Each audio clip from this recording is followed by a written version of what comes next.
I have a two-part question here for you.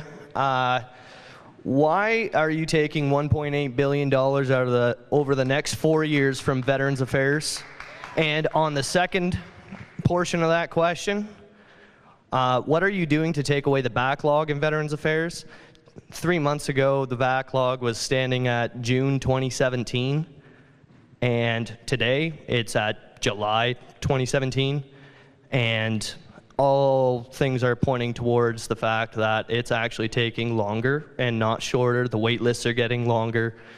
There are people in this riding, Souris Moose Mountain, that are over a year waiting on claims from Veterans Affairs.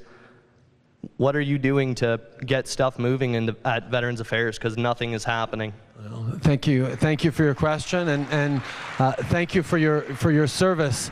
How we recognize the people who have stepped up to serve their country, how we support them, how we value them is one of those foundational things for Canada. We are a country that needs to do a much better job of supporting those who've chosen to serve and ensure that they and their families get the supports they need.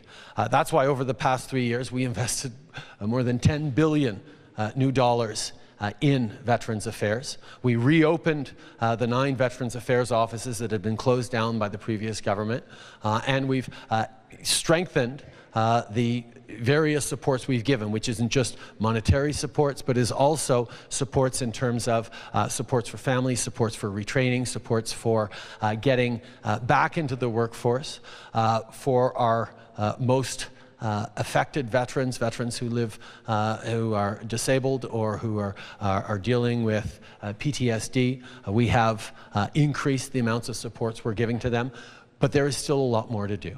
I recognize that the backlog is still there. We are increasing our investments to be able to respond to veterans. We've moved forward with the Pension for Life as we had promised to, as the promise had been made to veterans.